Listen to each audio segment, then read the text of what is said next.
Hello, everybody, and welcome to another edition of the One Step Better podcast. I'm your host, Mike Schaefer, and with me today is my good friend and colleague, Shelby Betts. Hey, welcome. Thank you. Glad to be here again. I know, it's like the second time in a matter of just a few weeks. I know. It's pretty good. Running out of good content. I'm just kidding. All of our regular people are like, no, I'm sorry, I don't got nothing else to say. So we got to bring in Shelby. No, not at all.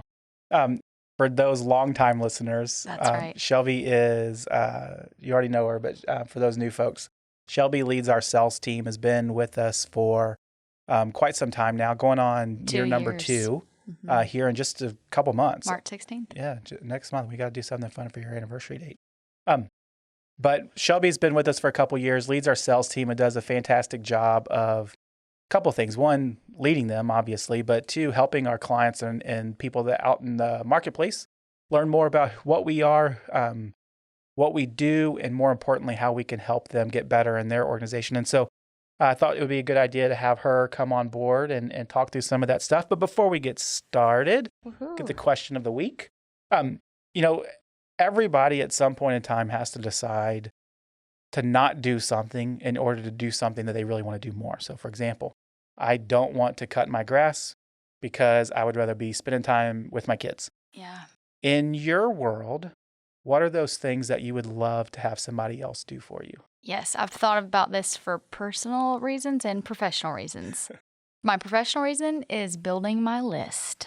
I just wish that someone had my brain and knew all the accounts that I wanted to go after and could just, put it in a map for me. Yeah. Here's your top 100. I hate doing that. I What hate having to compile it. Oh, What terrible. keeps somebody from doing that? Well, they don't know what I know, which is I know why I want to target someone, or I see a pain point. It's like you can't develop that skill in someone else. You can. It takes a lot of time. It takes a lot of time. You should go back to last week's podcast and listen to our leadership bottlenecks. Yes, I'm excited about that because I haven't got to listen just yet, but I was like, ooh, I wonder what Matt and Mike got to say about that. So professionally list management, so building a list. And to be fair, if you run a sales team, I would suggest don't outsource that piece of your business. The sales department specifically. Yeah, don't. A lot of people buy lists. I probably get 20 emails a week on, hey, I have this list. Do you want me to buy it? And I have found through trial and error that's a bad answer for your business. Anyways, professionally sales, I would say list building, list management. And then on the personal side, I would definitely say raking leaves. Yeah. Last year, I bagged 74 bags of leaves. These are just me. This is not my husband.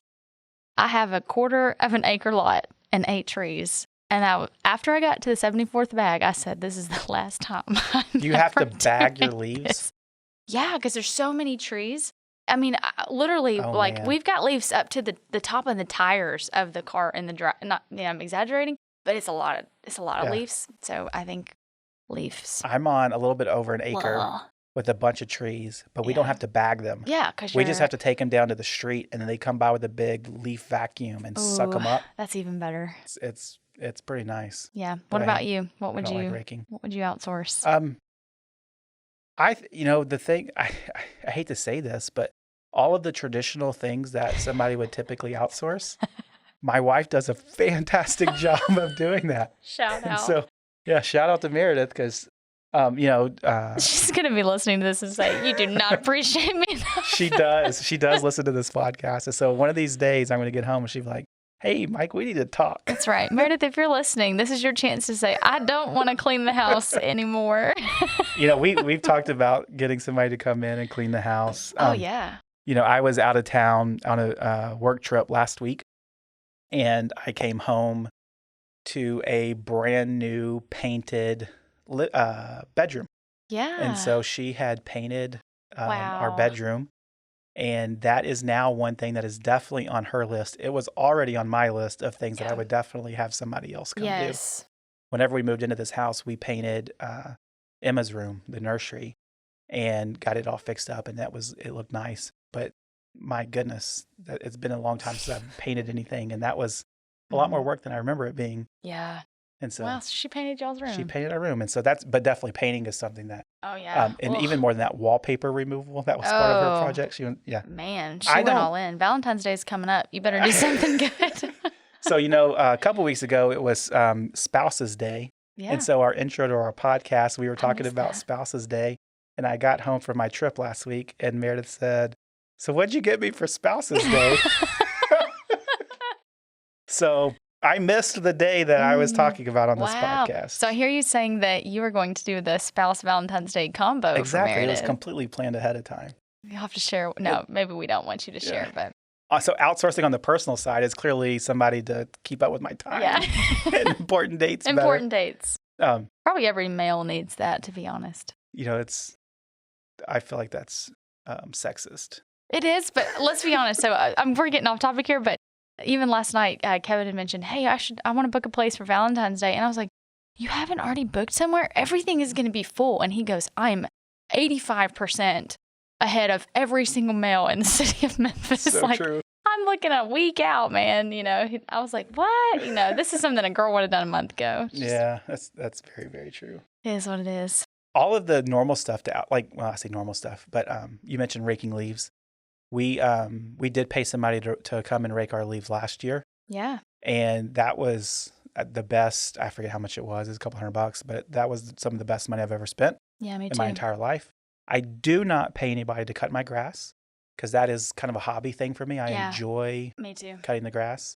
But that's something that I have thought about over time is getting that done. And the reason why really kind of leads us into what we're talking about today, and that is there always comes a time for a lot of businesses specifically that it makes sense to pay somebody else to do something for you because of a variety of reasons. And we want to talk about those reasons today and kind of give some input on what you should think about outsourcing, why you should think about it, some of the costs and benefits, do some analysis for that. Obviously, we have Shelby here who spends a lot of time talking to small businesses, finding areas in which they could improve to be more profitable or just be able to fulfill their missions better. And so, Shelby, you mentioned that you have a list of all of the things, or at least the top things that small businesses try to outsource. What are some of those top 5 things that people typically would outsource in a small business? Yes. Well, we didn't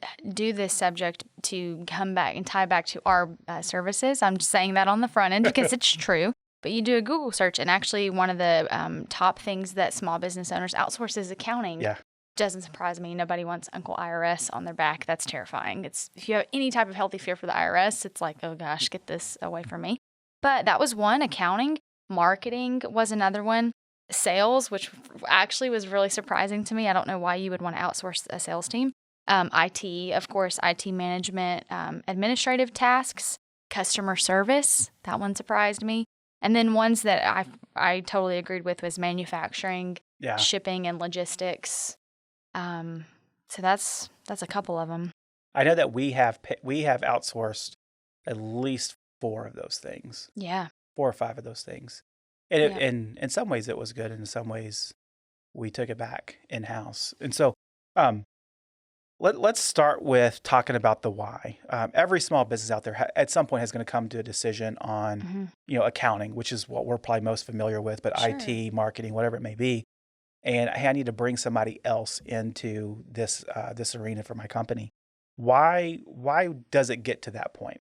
Yeah. So the why, I think, is important to explore, but probably before you even get to the why, I think most business owners need to do an exercise, and I don't have a fancy name for it, but I'd probably call it the core competency exercise, which is if you go look at your top revenue generators and the places where you're most profitable, and you need to be looking at those things and then determine what my company does today.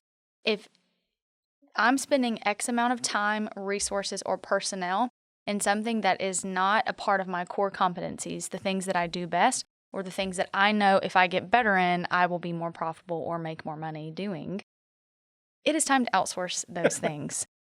So I would I could probably make a long list, but I would say to a business owner, if you are here and you're a small business and you're wearing 15 hats, or even if you're wearing 2, it's time to do the core competency exercise and ask yourself, what is my business really good at? And then have an honest evaluation with yourself and ask, are our resources, time, and services and everything we're doing in line with that core competency? And all those things on the exterior You now have your list of what to outsource. So I would say the why, though, is if you're passionate about growing, you may have grown a lot faster than you thought you were going to. And so outsourcing could be filling in some of those gaps, the stop gaps, minding the gaps of compliance, minding those gaps of marketing, and like getting people into your funnel. But I think the why typically comes when, number one, owner has done everything they can do to grow the business and now need help, and they haven't developed those resources internally. Or it could be an area of the business similar to us with the raking leaves. It's something they don't want to do. Yeah. But it's essential and critical for the business to succeed. Yeah. I always think about also whenever you can involve other people in the conversations about what's going on inside of your company, whether it's for things that you like to do and are good at or you don't like to do and you're bad at, you're always going to get some creative energy from just including other people. There's a different perspective that comes with that. And a lot of times it could cause some thoughts of, you know what, I never thought about that, or I didn't really understand it that way. Yeah. That can somewhat multiply itself. And if I can spend $1 to get $2 back, I'm going to do that all day. Mm-hmm. Sometimes you got to spend $1 in 5 different places to figure out what's going to give you $2. Yeah. And just, it doesn't hurt to sit down and have conversations with people to see exactly, all right, what are you talking about? What can you do? Why do you think that you could help me? Yeah. Because a lot of times, I mean, I know here, I get hit up from calls all the time of, hey, we have a list of companies that I think will be good fits for you. Yep. And most of those get straight to the trash. They don't really get much thought. But every once in a while, some things pop up that is, I'll give you an example. I got a call just last week that really piqued my interest. And it was, hey, we're really looking for you. It's essentially not their sales pitch, but what my view of it is, they're looking for us to outsource our client credit check, for lack of a better term, to these guys, which will ultimately help us make sure that the clients and the people that we're dealing with can afford our fees, or that they're not just some shady people that we just don't know about yet. Yeah, that'd be good and to have. That's something that really piqued my interest because I never even thought about that being an outsourced type of opportunity. Yeah, I think a lot of business owners are there of not even knowing what you can outsource. Yeah. I remember the first time Matt, shout out to Matt, who's like, hey, I know of this company that is like Salesforce administrators. I had no idea that role existed, that who is there to leverage technology. I hate Salesforce, but I also love it. It gives me everything I need, but I'm not an effective user. And so then we could introduce this person who could help us use that tool effectively. Man, that's the best money we spend on my side of the business. So I was like, hey, permanently include this in the sales budget because I can't lose this person. But I didn't even know that existed. I'm, doing Salesforce trainings after work hours to try to like educate myself. And then I just realized like, man, her skill set to our business is astronomical. And so I think a lot of business owners don't even know some areas that you can outsource, similar to credit checks. Absolutely. I always think it's easy to apply the outsourced logic to a sales department. And I don't mean replacing sales departments, but to your example, if I'm the owner of a business and I'm spending 100 hours a month or even a quarter trying to learn the software that I am supposed to be using instead of selling, there's a real tangible cost associated with that. Yes. There's revenue that's not being generated because I'm doing something else. Mm-hmm. And a lot of owners can sometimes take the approach of, well, that's just what I have to do. Yeah. And sometimes, not everybody, sometimes that's an excuse to really being the best version of yourself. Yeah. Because I may not be comfortable with sales, or I don't want to pick up the phone, or I don't want to make a dial.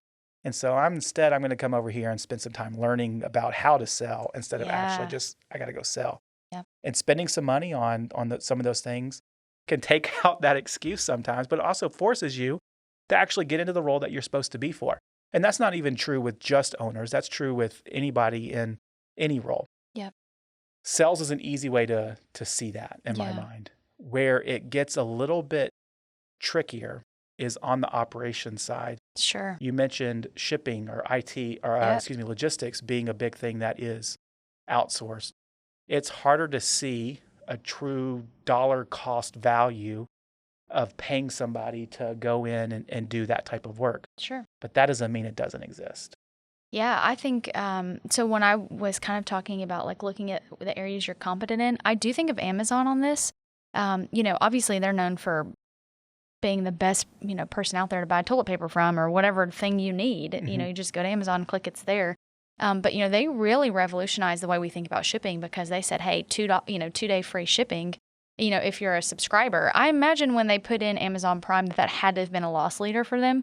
But in terms of shipping, it revolutionized the way that we even think about shipping. If I have to wait longer than 2 days for shipping, I'm like, what? Yeah. And so I think like if you look at shipping, that may be something if you are really good at product development, but you can't get it to your customers as quickly as a competitor, that may just be an area to look at and say, well, I don't have to recreate the wheel. I don't need to buy a truck. I don't need to buy a van. I don't need to hire a person. What if I just get like a FedEx account and, I choose FedEx to do that so I can get my products to my client faster if you're, product based. So I love infomercials. I will sit down for hours straight and watch infomercials. I don't care if it's like the newest nonstick skillet or some little kitchen gadget that really nobody has any purpose ever using. It doesn't matter what it is. I love infomercials. Do you buy anything off of? No, I've never. Okay. Well, I'm not gonna say never. The last thing this is an aside. So there's an infomercial that we saw a couple months ago before Christmas, and it is a fish that's like a plastic fish. Okay, that is, it's getting interesting. It's mechanical. It's a cat toy. I have one of these. Did you really? Yeah, it flips around. Yeah. Yes, my family sent me one, and we were like, "What is this?" So we saw the infomercial, and I was buying a Christmas present for Tammy, who is on my team, who loves cats, and I joke her because I hate cats, and but I thought that was the coolest thing ever. I wanted a little fish toy, so we bought one for Tammy, and that's hilarious. That was the last time I bought it. Yeah. That was on an infomercial? I saw it on an infomercial. I wonder. Yeah, I got one of those. That was really a funny package to get in the mail. I was like, there is a real life. It looks real. It does. It was like, this is a real life fish. What is this? It does. Do her cats like it? I think so. Oh, yeah. Mine are terrified of it. Really? They're like, what is this? Yeah. That's because cats are infomercials. Crazy. Yeah. Sorry. You love infomercials. I love infomercials. But one of the things that I find interesting about infomercials is that you get to the end and it's like, call this 1-800 number and you get 2 for the price of 1 and whatever. Look at the shipping terms on that. It's always like 6 to 8 weeks to get here. That's a big enough reason for like, I'm not going to buy this stuff. Yeah. And Amazon, that was normal however many years ago, or taking 5 days to get something shipped was normal. And you're right. Now, if it's not 2 days, then what are we doing? Yeah, but I think a business owner, especially if you're in a product-based industry and your leg up over your competitor could be not necessarily your price. I think we're quick to say, oh, if I discount my price and I'm the lowest price out there, people will buy from me. And I would say, well, hold your margin. But if you could get it there faster, that's very valuable, especially to like an end user. If they have to have something in the door and you can get it there a day or 2 days before your competitor, you don't have to go down on your price. So shipping would be a very good thing to look at outsourcing. Absolutely. You mentioned accounting. Accounting is the number one thing that people outsource, not to be a commercial too much for Patrick Accounting. That can take care of all your accounting needs. That's right. But you meet with people all the time about trying to sell them accounting services. Yes. Why are they willing to meet with you, and what are they really looking to get? Yeah, quite honestly, a lot of owners, we have a sweet spot in terms of revenue just because there's a point in which an owner really, they're beyond, am I surviving? And it's, wow, this is a business that I could really be profitable in. And so at that point, they're at a place where they don't know what they don't know. So I think the answer to the outsourcing, what we find is they're looking for that strategic guidance that they can't get themselves. The reality is I love Google. It's a tool that I use. Who doesn't? But like there's some value in having an accountant or a lawyer or, someone who is a professional that can guide you to best answers of things that you wouldn't know about because you're not in their industry. So we're coming across that right now. I'm asking clients, hey, do you know about these credits that came out with PPP funding? And do you know about there's all of these like very significant cost savings to small businesses? And they don't have the time to pursue them and they don't want to pursue them, or worse, they don't know about them. So I think one area. I think your original question was like, what do I see in business owners? Now I'm getting off into the land of why people should work with us. But I think one reason that they get to the table is because they don't know what they don't know, or worse, they recognize that. They do, and they're humble enough to say, I'm probably not going to figure this out, or I don't want to figure it out.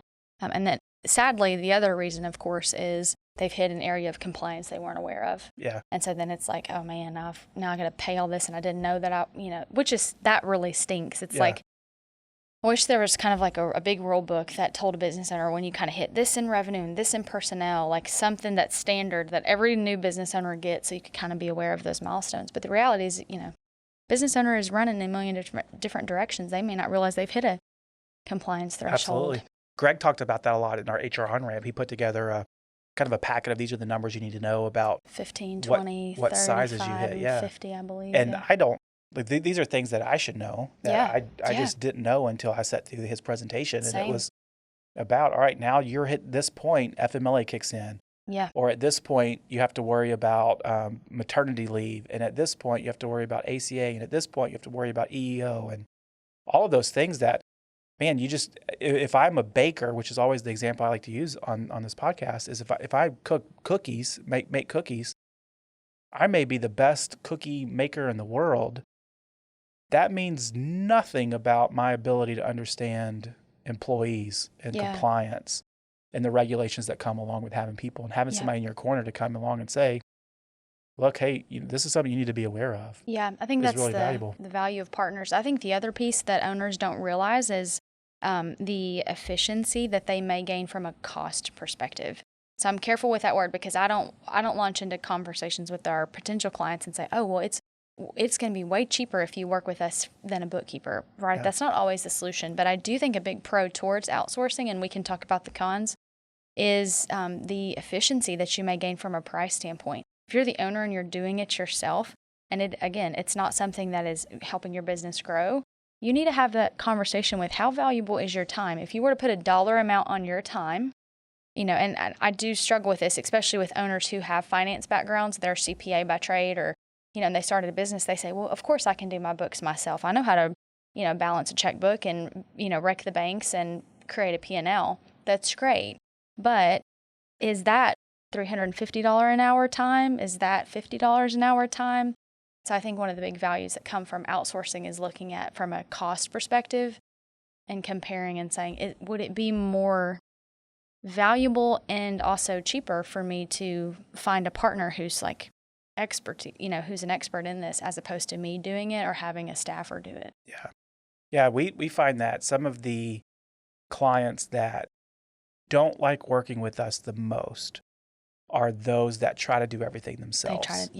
And there's a butting of heads that come up because, hey, you're paying us to do that, yet you're doing it, and you need to be doing something different that's adding more value to your company because we got this piece handled.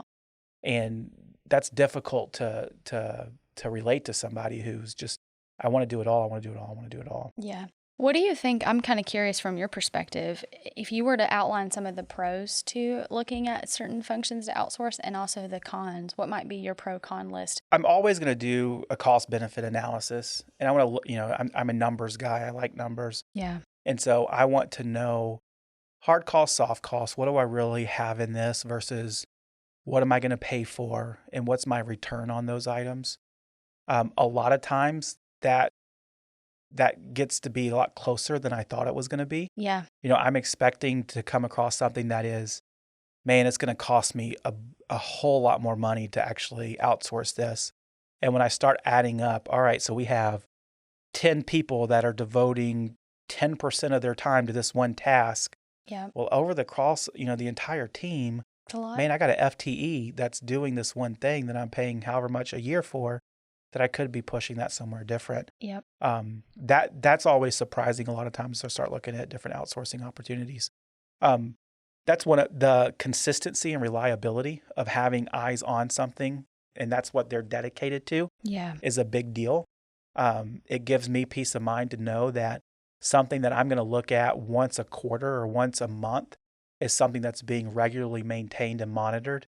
IT, for example, I don't even think about, hey, I need to make sure all of our computers are updated with the latest, antivirus stuff. Yeah. It's, I may read something once every 6 months or maybe once a quarter that says something about, oh, this antivirus stuff is really going crazy. I think, oh, I need to go do that because I forgot about it altogether. And when you outsource that, you don't have to worry about it. Somebody else is taking care of it, and it's settled. That's a big deal. The con list starts to come back to if you have bad vendors, bad partners, bad relationships there, it's just not fun. I don't like working with people who they don't care as much as we do.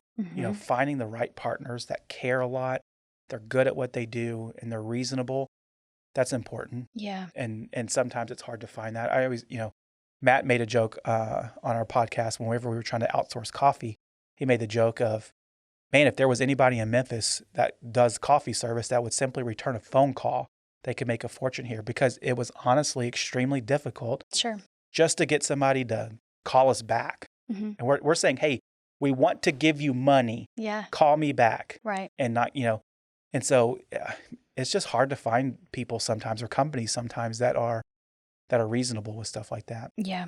And that makes it really difficult. And there's a lot of trust that goes into that. If I'm especially, in our world, accounting service, if I'm outsourcing my accounting services to an accounting firm, whether that's monthly bookkeeping, payroll, tax, whatever it is, that is a intimate part of my business. Yes. And if I can't trust that person really, really strongly, it's going to be difficult to let go of that. Yeah. Trust is huge. Yeah. One of the pros I didn't hear you say was the hiring. So for me, one of the huge benefits that I see in outsourcing is for an owner who is trying to get more streamlined and get more efficient, more effective at what they're doing.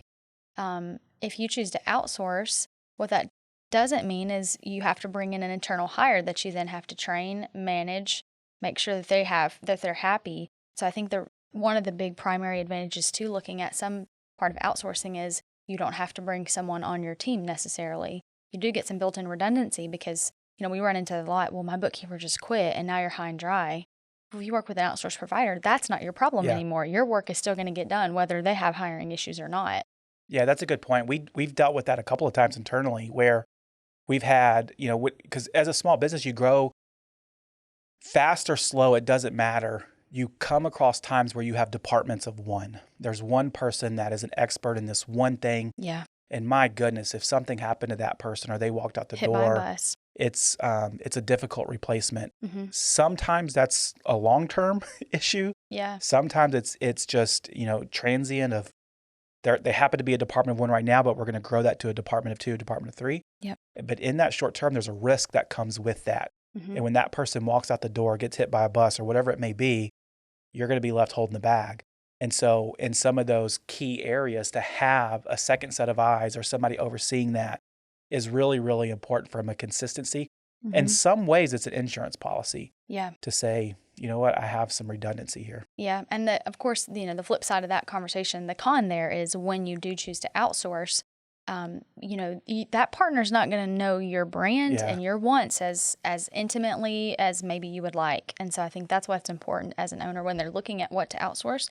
If you're really married to your brand and your story and the way that it looks and everything has to be on point and you want to improve everything, you probably shouldn't look at outsourcing marketing because that firm's not going to know you as well as, you know it.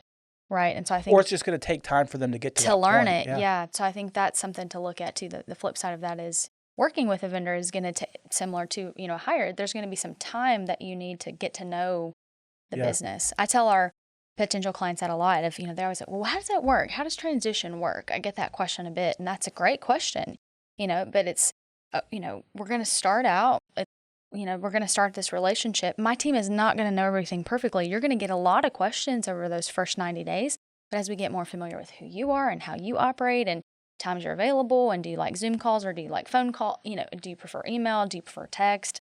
Yeah. Over time, it just gets better and better and better. It's a relationship. Yeah, but yeah. For us, we don't even with the people that we outsource stuff to, we don't think of them as vendors. Yeah, they're partners. Partners. Because in what we do, they have to be. And if you're not really a partner, and that's true for our clients too. We've had clients in the past that didn't see us as a partner. They saw us as an outsourced vendor, and we can't help you as much whenever you just see us as, hey, I'm going to stroke a check and you're going to do X, Y, Z. Well, there's some things that we do that we have to have you involved in. We have to have your knowledge, what's going on or whatever it may be. And if you're not willing to put in that effort, it's a minimal effort, but there has to be somebody on the other side of the phone when we call that picks up and says, hey, how's it going? Yeah. And that phone just rings and goes to voicemail. Yeah, it's hard to do. relationship's huge. It's hard to do work. For sure. Yeah, the relationship is a big deal. Yep, I agree. So as you are talking through different companies and trying to, in your role, sell them accounting services, payroll services, and you get them to the point where they trust you, they trust our services, they've decided to move forward with coming on board, and they're starting that outsourced relationship, that partner relationship. What are some of your tips and tricks that you kind of mentioned just a second ago that you try to set the table on so that there's a real clear expectation of what is coming next? Yeah. And, to be transparent, I think we're really working on figuring that out. The big challenge, we've talked about this in sales and operations, but the big challenge when you have an outside team who is not also servicing that product or service is the creating clear and realistic expectations that the whole team is aware of and on board with. So if I tell a new client, hey, you're going to get financials in 15 days when they don't have books, it happens. I'm just going to be honest. Business owner thinks that they have books and it was their Uncle Sam Jerry's I have a QuickBooks file. It's not the same as. It's not the same, and that's fine. You don't have to know that. That's why you're hiring us. But I need you to understand, we're not just concerned about getting you a financial. We're concerned about compliance. We're concerned about building a tax return that is legally compliant. Right. It's going to keep you out of the ditches. And so, if I tell a client, oh yeah, no problem, we'll get your financials in 15 days and everything's going to be perfect and fine. That's not realistic. So I think first is you have to communicate clear expectations. And I think anytime that you can, put that in writing, I think that helps. And so it's like, hey, here's kind of the plan, right? Here's over the next 30 days, we're doing this, or the next 60 days, we're doing this. One of my outsourced vendors that I work closely with, she uses monday.com. And so I can see at any time her task list. So anytime I email her, Slack her a question, she puts it on our task list. And which is really great for me because sometimes I forget all the stuff she's working on for me. And then she'll circle back. And so I love having that just kind of as a, it's just a project management tool.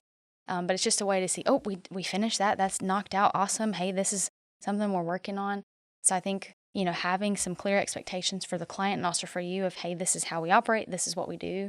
Even little things as simple as, here's the best way to communicate with our team, When an owner I always tell owners this, if you're listening to the podcast, new clients, this is for you. I love when you call me. I love it because I love helping you, and I love when you text me because I want to tell you, hey, but when an owner has a question about payroll, the right answer is not to call me. Everybody on our team, even though I want to help them, hates when they call you. Yes. You like it, but no one else on the team likes it. Right, because I'm not in the day-to-day, and so I don't want to tell a client, oh yeah, we can do that, no problem, that's great, when I don't understand what's involved there. So I think understanding, creating good expectations for how the transition goes, making sure you have all of that in writing, communicating, especially those first 90 days are critical. You should communicate with your clients. If you're an outsourced provider, and also if you're using outsourced services, if you're not getting an email every week of some type of up-to-date, here's where we are, I would cut that person loose or cut that group loose, So I think that's a big thing. That relationship is built on trust. Trust comes from transparency. And you have to own that at the very beginning. You get grace when you've been a partner for 15 years, but that first year is critical. You got to build your chips. Yeah. Yeah, got to build your chips. I think that's one. It's always important, like we talked about.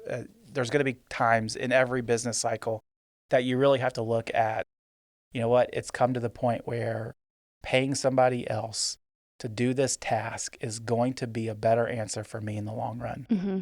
There's multiple ways in which that could come up or frame itself. I think you made a really good point. Core competencies are incredibly important to understand. Yeah. If I'm a baker and I'm really great at baking cookies and I don't know a single thing about how my oven works, I don't need to try to fix my oven when it breaks. I need to bring somebody in for that. Focus on your core competencies, get really strong in that, and then you'll find other places that you can fill with some outsourced outside help that's really going to bring in some expertise. Yeah. And so if you guys are out there and you are listening and you're saying, hey, you know what? Accounting is that area, or payroll is that area, or HR is that area that I know that I need help. We would obviously love to talk to you about that. Mm-hmm. Shelby will spend all day, all night answering that phone, answering all your questions. Of course. She loves it. So call her at midnight, right? Yeah. And, Becky, I'll hand this to you as a resource, but, we do have a pretty strong list of things that we ask new clients. I think that holds really well in our business, but it probably just holds in general for if you're looking to outsource. There's kind of like a really 5 or 6 questions an owner can ask themselves to determine, is it time to outsource this function, or what should I outsource? Yeah, that's a great resource. So we'll give you some of that out. But of course, if you are not happy with your tax answer, if you think you're paying too much, or you're not sure you're paying enough, or you're not getting good strategic guidance from your partner, give us a call, because that's what we're here for. We're here to help. Absolutely. Well, Shelby, I really appreciate you taking the time to talk with me. Yes. We have one question that we're going to answer that came up during last week's podcast. I know you haven't listened to it yet, but we're going to throw you on the spot. Yeah. The question that came in was, we talked about how leadership can be bottlenecks, and there's first chair leaders and there's second chair leaders. You're familiar with those terms. Yeah. But the question that came in is, a second chair leader, how do you approach your leader when you see bottlenecking happening, but the first chair leader doesn't see it happening? So essentially, as a second chair leader, how do you go to your first chair leader and say, hey, look, this is a problem. You don't think it's a problem, or maybe you are the problem. How do you approach that person and get them to listen to you? Well, the first advice is just do it. Number one, you got to do it. If you are a leader in your company and your owner's causing problems, we all make mistakes. We are all capable of, causing chaos, or we may not just even know about it. But you're a second chair leader. It is your responsibility to the company and to your owner to go have that conversation with them. You know your owner and leader well enough to know how they best give feedback and receive feedback. If you don't, think about how you get feedback from them. That's probably the easiest way that they get it. So if they send you a routine email that says, here are the things I want you to work on, maybe it is sending them an email. Here are the things I need you to work on. Yeah, hey, but you have to have the conversation. And I think you can do it in a way that doesn't upset them and it doesn't upset your team. You just have to do it. So I think that however it's done, you have to be willing to have the conversation. It's not as important about how you approach it. Don't go in there slamming doors and screaming at them. Remember they do sign your paycheck. But you can be humble and respectful and say, hey, I see this happening. I know you don't think this is an issue. Let me tell you why it is an issue. And also, here's how I think that we could resolve it. Can I ask you to trust me enough to try to resolve it, or trust me enough to make this change even though you don't see it? I can't imagine an owner that is, has chosen you to be their second chair leader that's going to say, no, you're absolutely ridiculous. We're not doing that. You've worked hard to earn their trust. And so that's the time to lean in on that and say, hey, trust me with this and let's try it my way. A leader that does not lead is not a leader. So you have to approach it. You have to have the conversation about it. Otherwise, you're not doing your job. And ultimately, you have to control what you can control. And you doing your job is something you can control. Yep. Here's my recommendation for how you approach your leader. You do it out of a place of humility, gratefulness, gratitude, and wonder. So I want to go, let's say that you're my leader, Shelby, and I see that you are struggling to put together lists because you hate putting together lists. I do. And I see that as an opportunity for you to outsource something, right? That's right. I'm going to come to you and say, hey, Shelby, I've really enjoyed working with you for this long time. You've really helped me grow. You've obviously helped me make a living. You signed my paycheck, all of those things. I'm really grateful for that opportunity.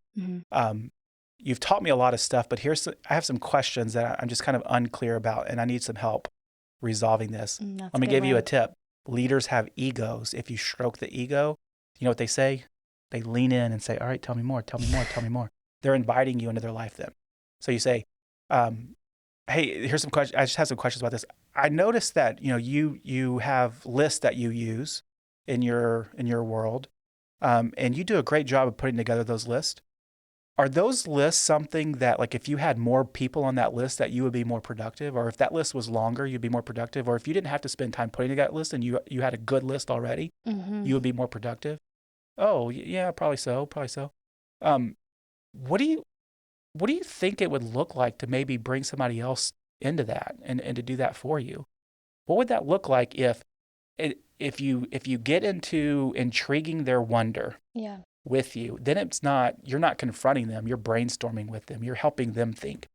I always find approaching that first chair leader by saying, hey, you know what? You've done so much for me.